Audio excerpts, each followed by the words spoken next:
As we move towards the Tcme segment structure, TCP is reliable.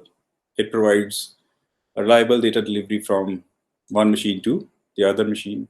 It is the unstructured ordered delivery of bytes from source to the destination machine. So you can see, because it gives us connection establishment and provides us reliability using acknowledgements. So this header is a bit more complex as compared to the header of TCP. So if we look at the header of as compared to UDP. So if we look at the header of TCP, it again has the source port number and destination port number, and then it has the sequence number, because TCP provides us byte-oriented communication, unstructured byte-oriented communication. So this sequence number is the starting byte number of the data. So this is very important to understand. So this sequence number of the segment will be the starting byte number.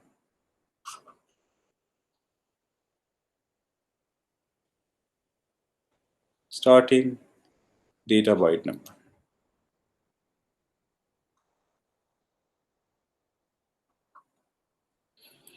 So if this TCP segment starts with data having byte number 78, the sequence number will be 78. Why? Because in TCP we establish a connection between source and the destination machine, and then we transfer bytes, stream of bytes between source and destination machine, right, in an orderly fashion. So the sequence number will be the starting byte number of the data in the segment. The acknowledgement number will be always the last byte number received plus 1. So for example, if I'm sending the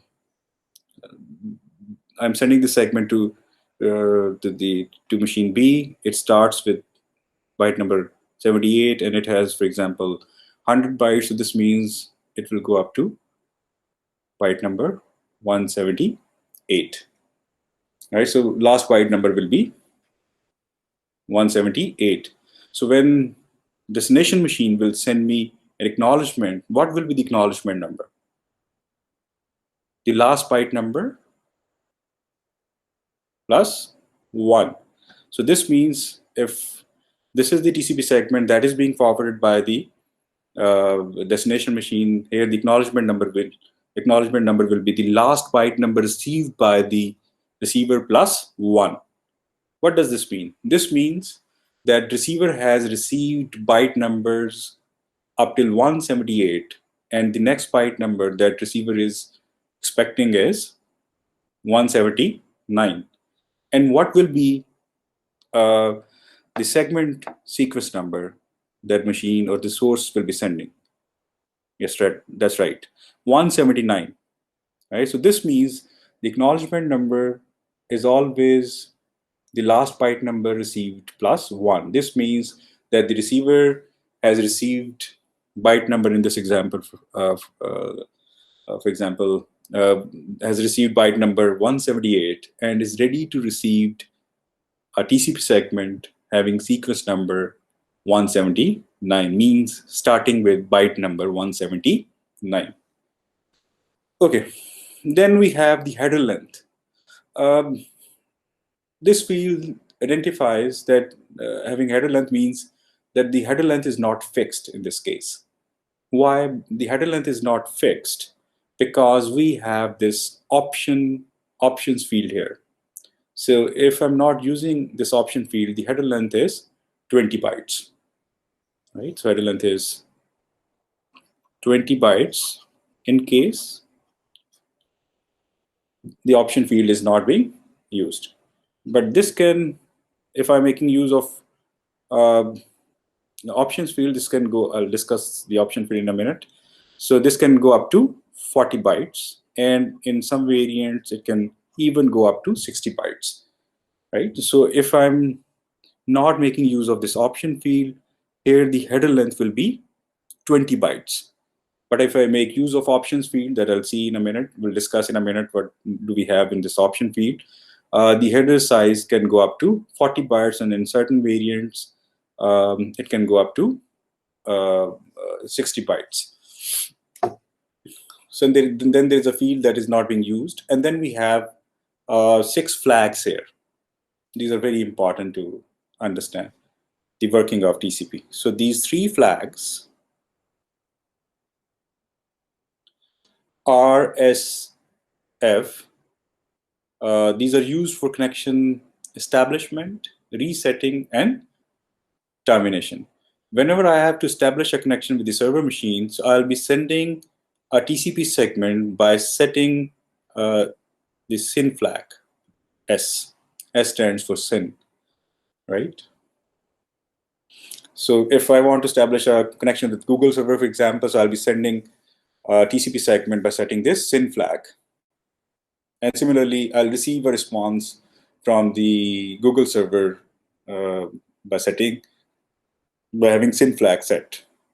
But if I want to terminate a connection, I'll be using this fin flag, finish. But if I want to reset a TCP connection, for that I'll be using reset flag. So these 3 flags are used for connection management, right?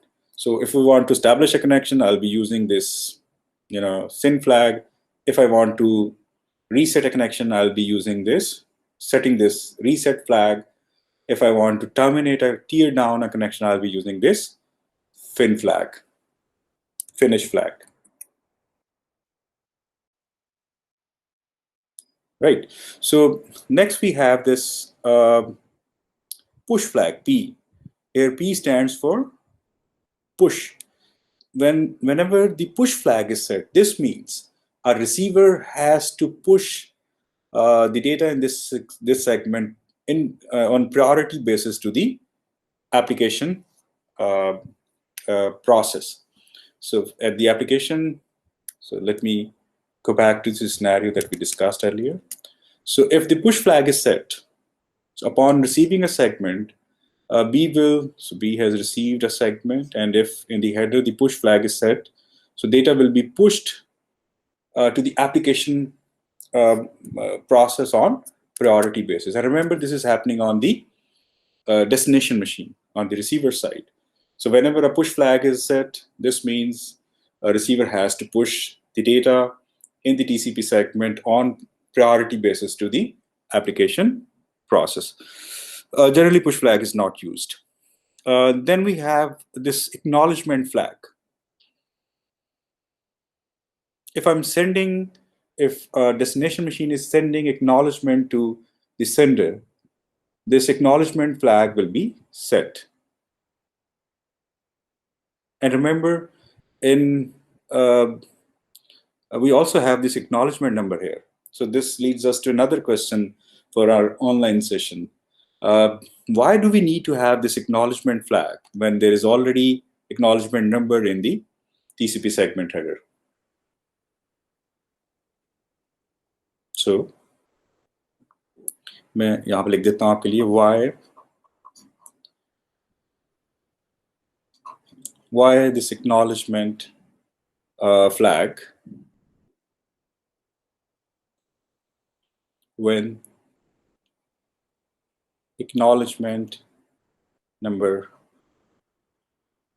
is already there.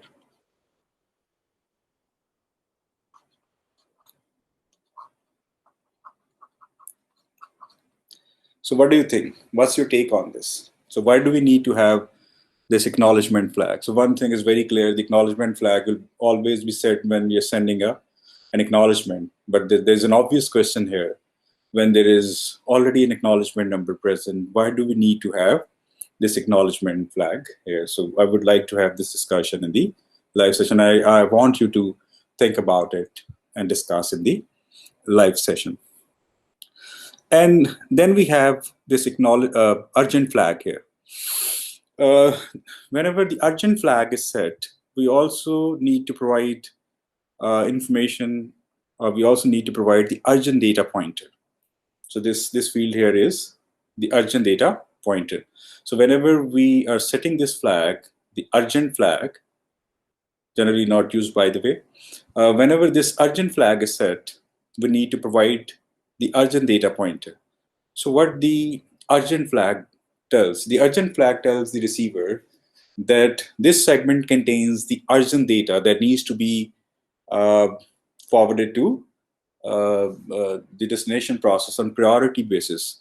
So then it is important to identify where the urgent data ends, right? So it has many different fields, many different bytes in the data field, the TCP segment. Then the urgent flag is set. This means there is some urgent data here that needs to be forwarded on priority basis to the application process. But so we need to know, the receiver needs to know where the urgent data ends. So for that, we have this urgent data pointer, right? So it helps receiver to identify where urgent data ends, and then we have normal priority data here. So generally not used. So there is a difference between this push and urgent flag.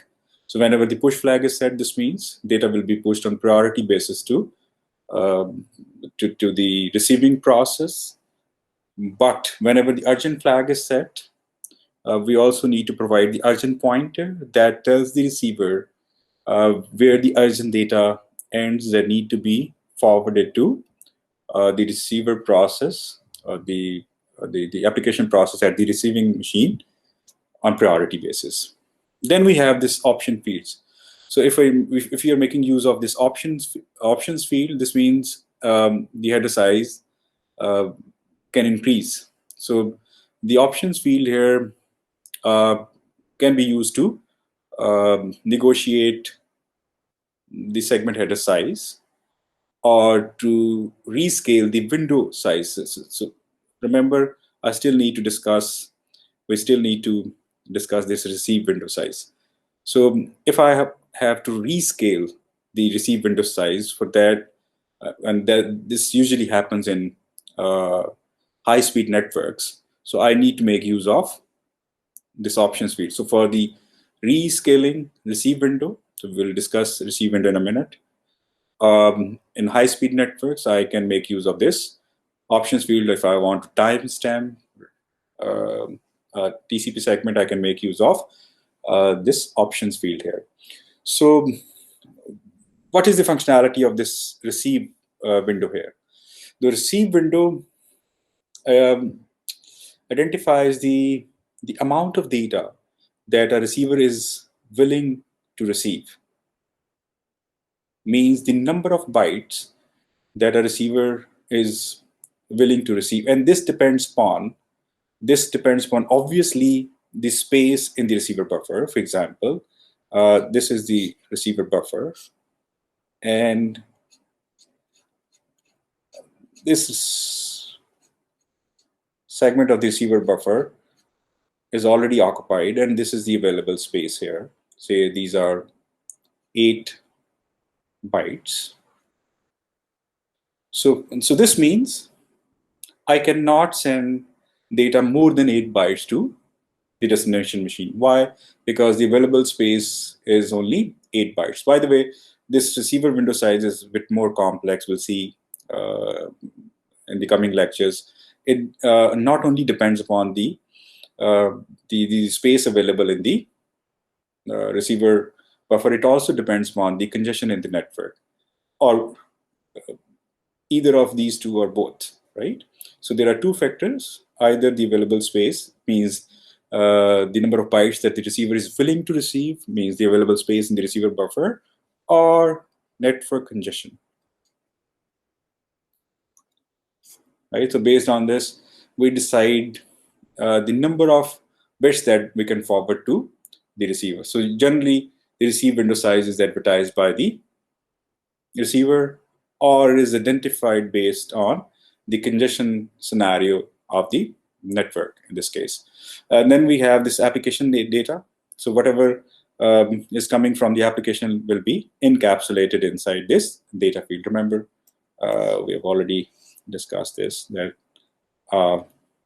TCP segment has a header field and data field. So whatever is coming from the application layer will be encapsulated inside the data field. So what will be the size of the data then? So the maximum, the size of the data, by the way, it's known as maximum segment size. So maximum segment size of a TCP segment is generally taken from the maximum transmission unit size. So let's try to understand this. So what do you mean by maximum transmission unit size? So the maximum, so I'm talking about maximum transmission unit size. What I'm saying is that the size of the segment is dependent upon the maximum transmission unit size. This is the maximum size of a frame in this link. For example, if it's an Ethernet frame, the maximum number of bytes that a Ethernet frame can have is 1500 bytes. Obviously, we can have jumbo frames that can carry more bytes, but a normal Ethernet frame can carry 1500 bytes. So this means, so if I talk about this, the size of this TCP segment, it depends upon maximum transmission unit size, which is the size of the data link layer protocol frame. For example, in the case of Ethernet, it's 1500 bytes. In the case of Wi-Fi, it's 2312 bytes. So it depends on. So quickly, again, let's try quickly review it. So in TCP segment structure, we have source port number, then we have destination port number, then we have sequence number, and since TCP is byte-oriented communication, the sequence number of a segment is always the starting byte number in the data, right? So if the data byte number starts with 78, the sequence number will be 78. By the way, the initial sequence numbers are selected randomly, and I'll be talking about it in more details when we'll discuss TCP connection establishment. And then we have acknowledgement number. The acknowledgement number is always, if sender is, for example, if a sender sends an acknowledgement of this segment, it goes up to 178 since I'm sending 100 bytes. So the acknowledgement number from the receiver side will be the last byte number received plus 1, means 179. So what does this mean? This means that the receiver has received data up till byte number 178 and is ready to receive the next segment starting with byte number 179.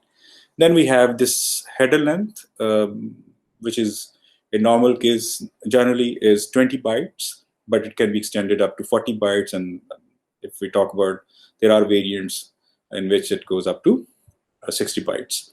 And then we have certain flags. This group of 3 flags, R, S, and F, are used for connection, establishment, resetting, and termination. Here, SYN flag is used for connection establishment, FIN is used to tear down a connection, and R reset is used to reset a connection. Then we have this acknowledgement flag. So whenever we are sending an acknowledgement, we also need to set this flag to tell the other machine. But there's an obvious question that we raised here that we'll be discussing in our online session, that why acknowledgement flag is set when acknowledgement number is already there. And then we have this push pointer. This means if this push flag is set, this push flag is set, this means the receiver will be pushing data on priority to the application process. And then we have this urgent pointer, which is also generally not used. When the urgent flag is set, we also need to provide the urgent pointer. This means this TCP segment in its data contains some urgent data. For that, we also need to tell the receiver where the urgent data ends. And for that, we need to have this urgent pointer, which is also not generally used. And then we have this receive window. This receive window is basically the amount of data that we can encapsulate in this data field right here. And it depends upon the two things, or one of these two or both, maybe. For example, first it can be dependent upon the available receiver buffer, means the number of bytes the receiver is willing to receive, or the congestion profile of a network, or maybe the both, or either one of these two. And then we have these option fields. As I've told earlier, you can timestamp up TCP segment. You can also rescale the receiver window. You can also rescale the sequence numbers, because in a very fast network, the sequence numbers can be repeated, creating a confusion on the sender side. So for rescaling window, or for rescaling sequence numbers, we can use these options field in case of high-speed networks. So if I'm making use of these options fields, can go up to 40 bytes or 60 bytes. And then we have this data field. The maximum size of the data is dependent upon, is known as, by the way, maximum segment size, and is based on the maximum transmission unit size.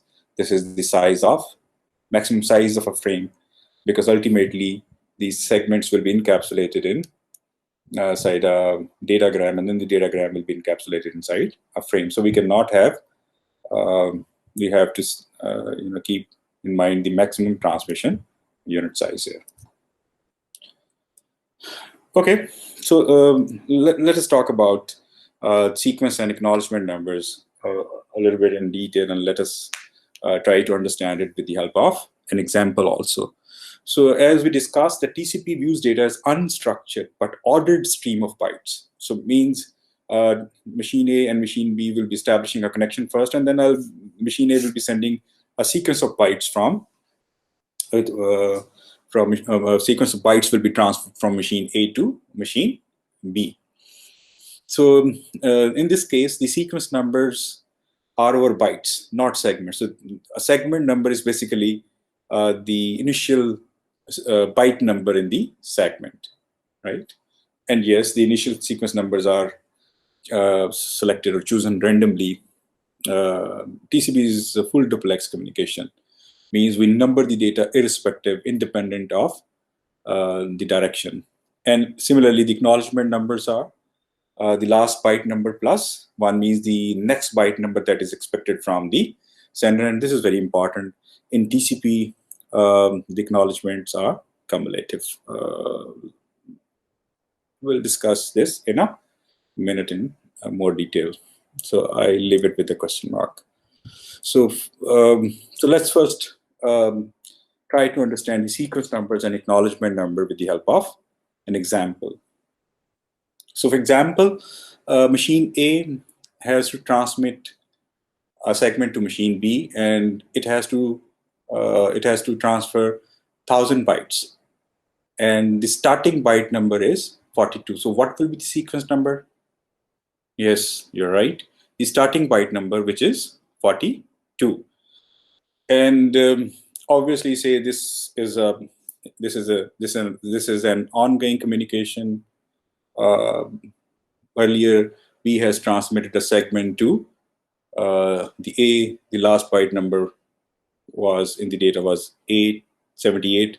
So this time, the acknowledgement by machine A is 79. This means host A has received byte numbers up till 78 and is ready to receive by a segment starting with byte number 79. So look at machine B. So we assume that machine, to simplify the scenario, we assume that machine B has nothing to transmit now, but it has to acknowledge the received segment, since TCP is connection oriented, means there are acknowledgements in TCP. So what will be the sequence number of the segment transmitted by machine B? Yes, you're right, 79, because host A is expecting segment number, a segment starting with byte number 79, but there is no data to be transmitted, remember. So what will be the acknowledgement? This is important, and I want you to pay attention. What will be the acknowledgement number in the segment transmitted by host B. Yes, 1043, but how? Remember, um, the starting byte number was 42, and how many number of bytes are being transferred? Sent 1000. So this means this will go up to 1042. So what will be the acknowledgement number? The last byte plus 1, right? So the last byte number that machine B will receive is 1042. So this means the acknowledgement will be 1043. Means B has received data up till byte number 1042 and is ready to receive a segment starting with byte number 1043. So now look at this, the next segment that is being transferred by or generated by host A. What is the sequence number? The acknowledgement number 1043. The TCP segment starting with byte number 1043, and it is again asking for data starting with byte number 79. And we send the data, and how many number of bytes we are sending? 500 this time. So this means what will be the last byte number? The starting byte number plus the number of bytes that we are sending, right? So obviously, if we are sending 500, so this means the last byte number will be, yes, right, 1543. So what will be the acknowledgement number by machine B? The last byte number plus 1. Yes, you're right. Right? So again, the acknowledgement number is 1544. So I hope students, आपको ये पता चल गया होगा that how the sequence numbers and acknowledgement numbers are decided in TCP, are maintained, are selected in TCP segments. By the way, we'll be talking about the sequence number more in TCP connection establishment in the next class, because it's tricky to avoid different types of attacks. So we'll have a detailed discussion on the initial sequence numbers in the case of connection establishment. Okay, the next topic that we have to cover is about, and this is the last topic of this lecture, is about TCP reliable data transfer. Before I discuss this TCP reliable data transfer, I think we need to discuss about reliable data transfer protocols in general. So let's try to do it with the help of an example.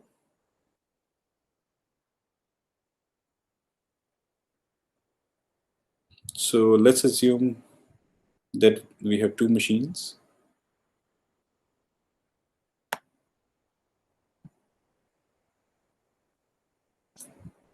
Machine A and machine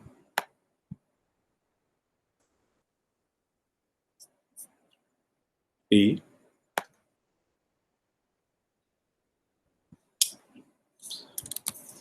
So do it again.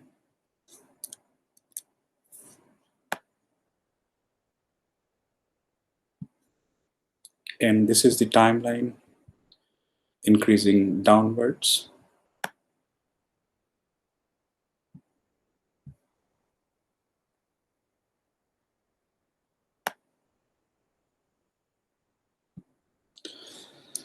So here we have a machine A and we have a machine B, and this is the time increasing downwards. So remember what we want to talk about. We want to talk about two things. Number one, reliable data transfer protocols and pipeline or pipelining. These are two very important concepts that I want to discuss with you. So basically, we are interested in reliable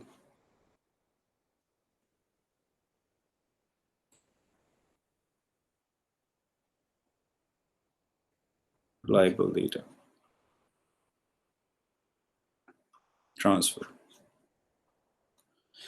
And I just want to discuss some or develop this understanding of reliable data transfer protocols before discussing TCP's reliable data transfer mechanism.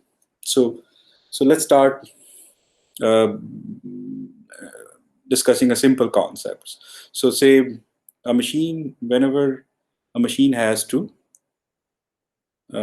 send a packet, it takes some time to reach machine B. Obviously, say machine A has transmitted a segment, say segment number 1, okay?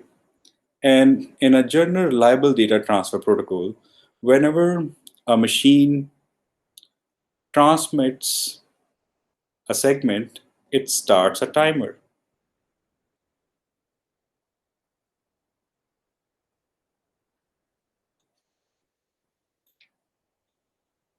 The purpose of the timer is that machine A will receive acknowledgement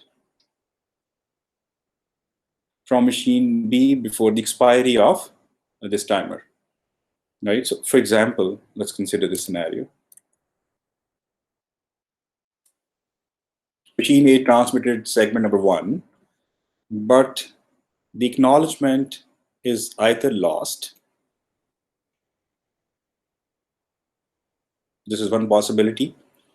So in this case, the timer will expire, and this machine will automatically resend this segment number 1. So in this case, the sender will maintain a variable where it will store the segment number of the recently transmitted segment. And similarly, receiver will also maintain a variable here where it will maintain recently received segment number, the segment number of the recently received segment.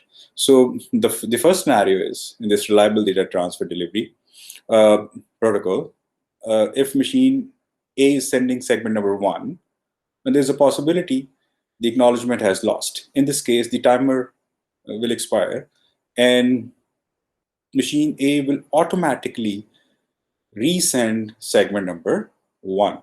So upon waiting and waiting, if this, the acknowledgement is not received, the timer has expired, A will retransmit segment number 1 and will obviously initiate the timer. Okay, so now we assume a scenario that B sends an acknowledgement before the expiry of the timer. And the next time A will send segment number 2 and then so on and so forth, right? This timer is generally based on round trip time, RTT. This is, yeah. So this timer is basically generally is based on RTT, round trip time. This is the time in the worst case scenario is the time required to transmit a segment and then receive this acknowledgement. And it's not consistent, obviously. That's why we use estimated RT, and there are many variations of this timer. This we will cover in TCP. TCP timers in the coming lectures. So this mechanism where the machine A has transmitted a segment and acknowledgement is not received before the expiry of the timer. In this case, the A has to retransmit segment number 1 automatically. This is known as, this is called automatic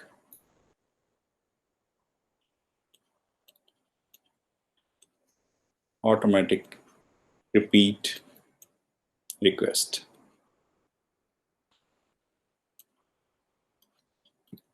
ARQ.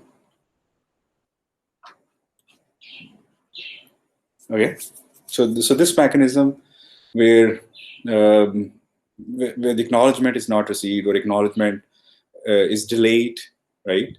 the sender will automatically regenerate that segment whose acknowledgement is not received, is known as automatic repeat request, or ARQ. Now, there are different reliable data transfer protocols that we can discuss. Number one is stop and wait.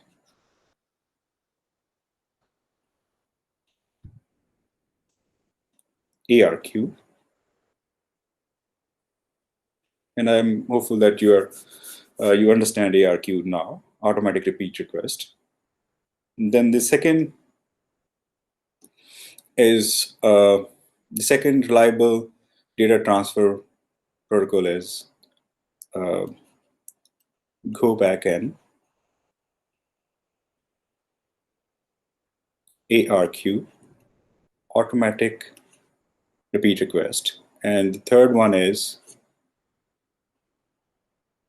selective repeat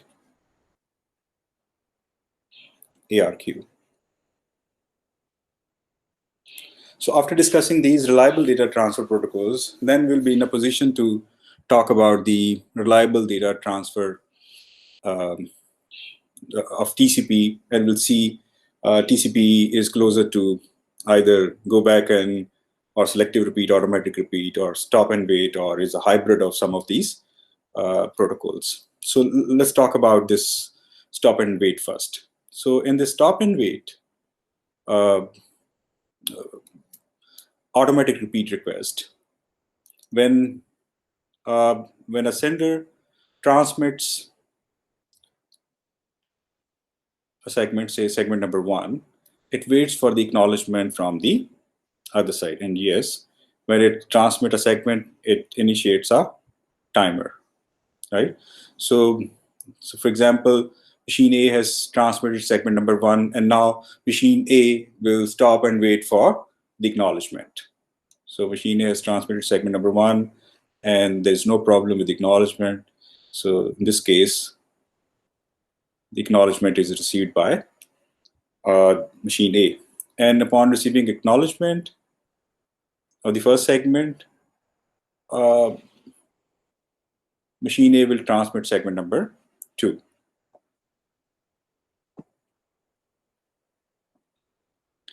And then it will stop and wait for the acknowledgement of segment number 2. In any case, for example, if the acknowledgement is, for example, lost, for example, acknowledgement was generated by machine B, but acknowledgement has lost, or there is this delayed acknowledgement due to some reason, the acknowledgement is received at the sender, machine A, after the expiry of the timer. A will automatically initiate this ARQ mechanism, automatic repeat request, and will, in this case, will retransmit segment number 1. Okay. But there can be another case also, that is segment number 1 never reached the destination. For example, segment number 1 was transmitted by the sender, but segment number 1 has lost. In this case, obviously, there will be no acknowledgement from the receiver side. Machine B will not send any acknowledgement. So machine is waiting upon the expiry of round trip time, RTT, or estimated RTT. It will automatically resend the segment number 1 in this case. Okay.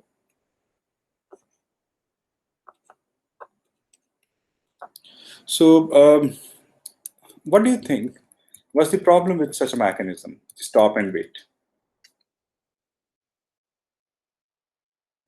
Yes, right.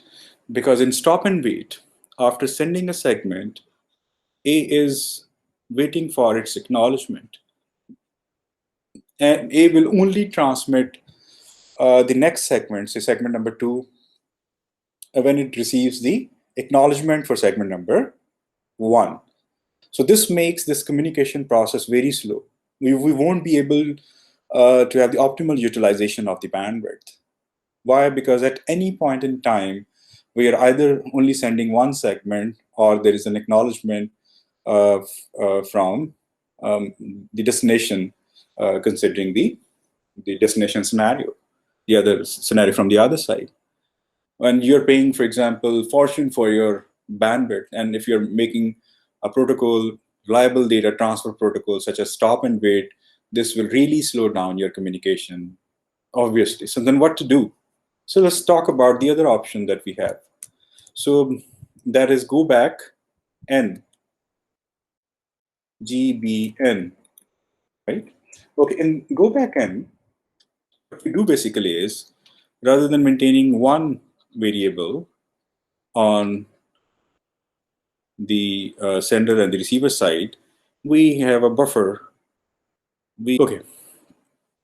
So we have a buffer. We have a buffer here on the sender side.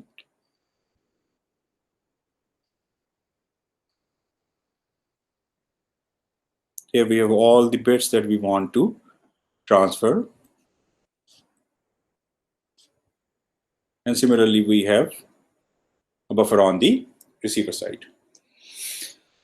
Okay, so here we also maintain a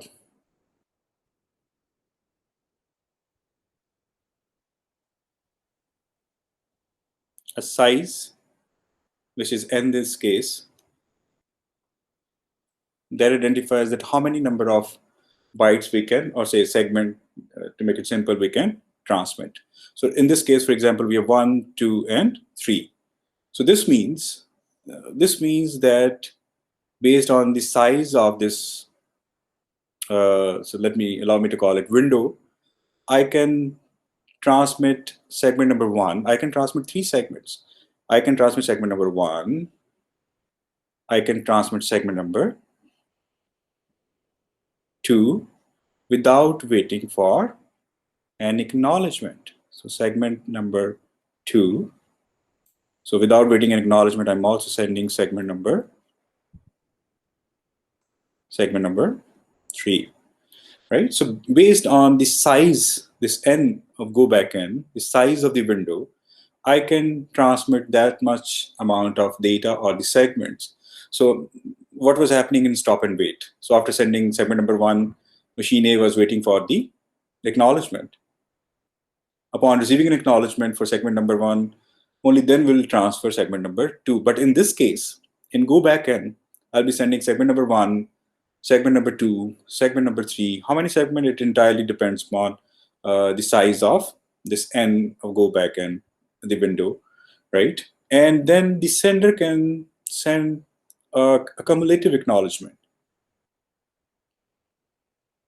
So we can have acknowledgement 4.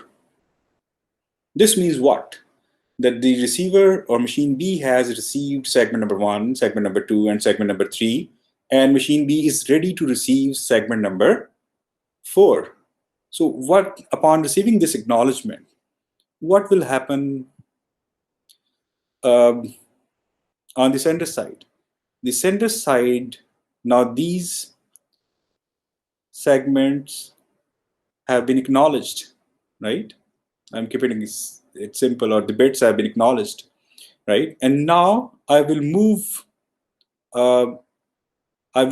this window to the segments to be transferred, right? Say these are segment number 4, 5, and 6. So now this window, now this mechanism where we are sliding the window is known as sliding window, right? So we call it what? We call it sliding window. Okay, so upon receiving cumulative acknowledgement, we will move the window to the next segments or chunk in line that we have to transfer. So now here we are not sending one segment at a time.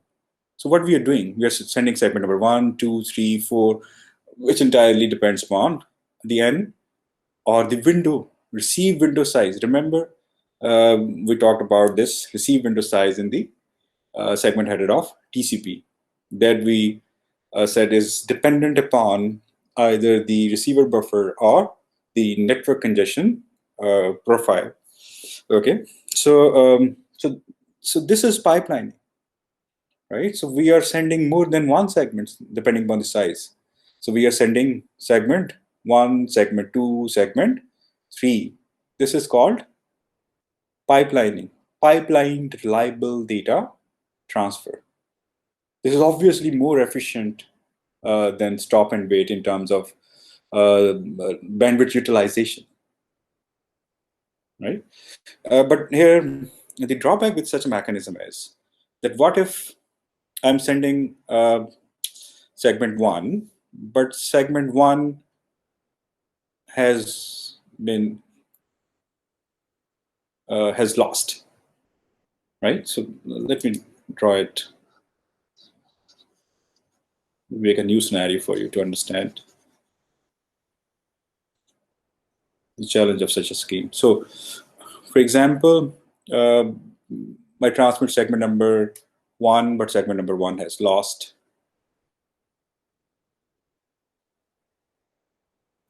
Then I transmit segment number 2. Segment number 2 successfully received by machine B. Then I transmitted segment number 3. Segment 3 is also received successfully by machine B. So what we will do in this case, what acknowledgement will be generated by machine B? Yes, you're right. Acknowledgement 1. So B will say, okay, send me segment number 1. So what A gonna do is A will go back to N. A will go back to the lost segment, which is segment number 1. A will not only retransmit segment number 1, but it will also retransmit segment number 2 and segment number 3. So though the segment number 2 and 3 has been already received by the receiver, okay, but since the segment number 1 is missing, the acknowledgement from machine B is acknowledgement 1. So the sender goes back to the lost segment, which is segment number 1. So it retransmits segment number 1, segment number 2, and then segment number 3, which is obviously consuming the bandwidth unnecessarily, right? So here again, we can have another scenario. For example, what if the acknowledgement is lost? What if B transmits segment number 1, segment number 2, and segment number 3, but the acknowledgement is lost? What will happen in this case? So the scenario that I'm talking about is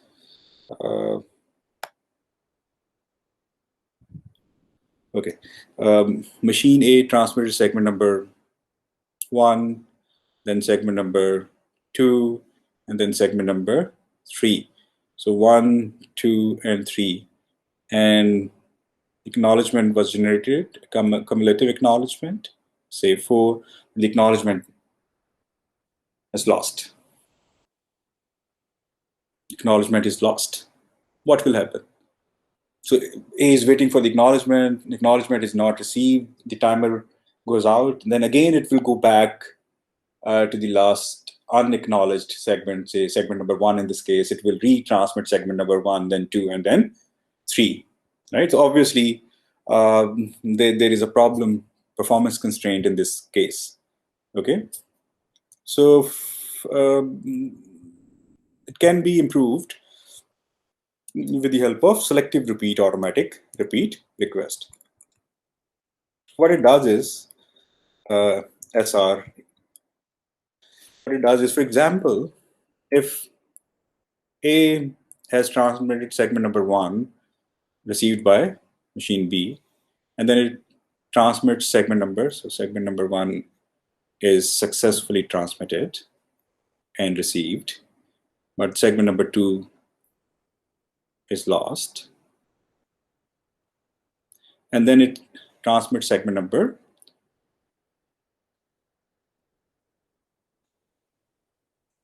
3, which is also received by machine B successfully. Now, this machine can send acknowledgement 2, which means machine A only needs to retransmit segment number 2 rather than going back to the lost segment, say segment number 2, and retransmit segment number 2 and then retransmit segment number 3. It would only retransmit segment number 2. And we can call it negative acknowledgement, where we will only identify the segment that is not received by the receiver machine. Now talk about the TCP reliability mechanisms. TCP ensures reliability in 2 ways. TCP also, maintains this, also uses this automatic repeat request. So let's try to understand with the help of a scenario. There are 2 ways in which TCP maintains the reliability. One is using automatic repeat request, as is happening in all of these cases, the different reliable data transfer protocols. And the other is by using duplicate acknowledgements. So TCP's reliability mechanism will be triggered either if TCP has transmitted a segment, say segment number 1,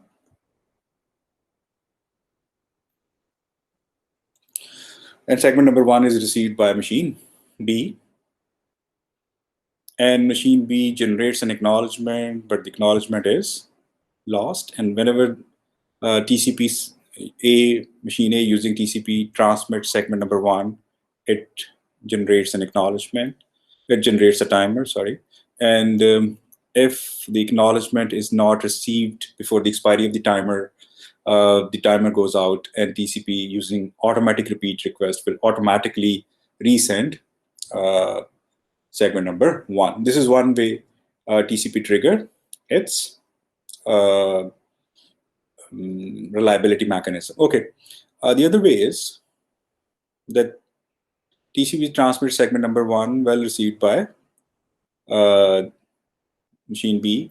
Then it transmits segment number 2, but segment number 2 has lost. Then it transmits segment number 3.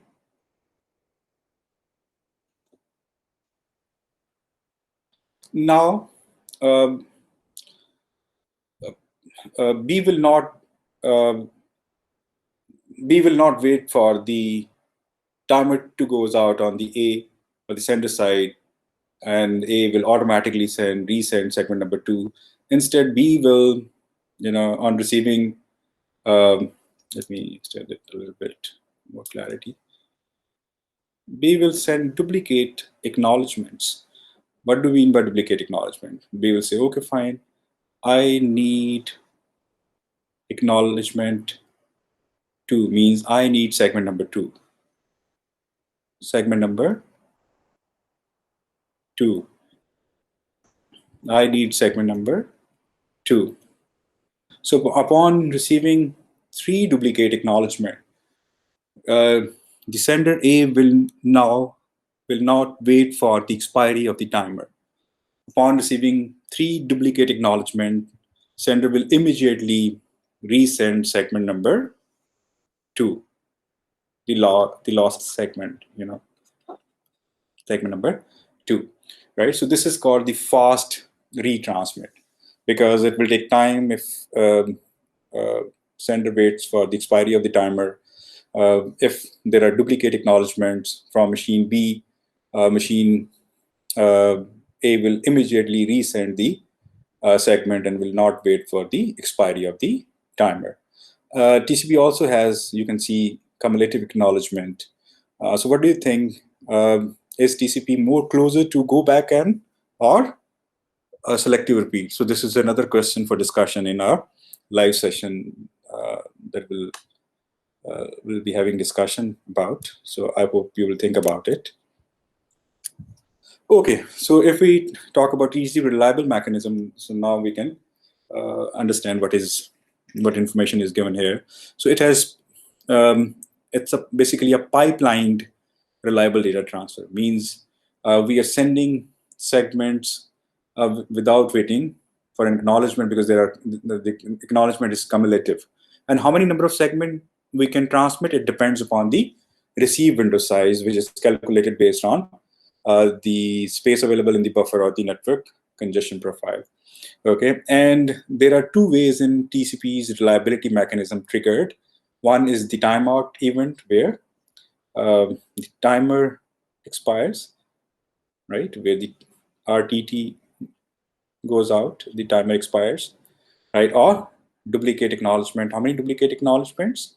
3 for a lost segment, right? And TCP is basically either closer to go back, and it seems like it's closer to go back N or selective repeat, automatic repeat request. But I would like to discuss with you in our online session. So in today's lecture, we talked about the services and the principles of TCP. Then we discussed the multiplexing and deep multiplexing with TCP and UDP to see how data is transferred from transport layer to the application layer using sockets. And then we talked about the UDP and TCP segment header. We discussed the different fields of TCP and UDP segments. And then we talked about the general reliability protocols, pipelining of reliable data transfer protocols. And then we talked about the reliability mechanism of TCP. Thank you very much, students. Allah Hafiz.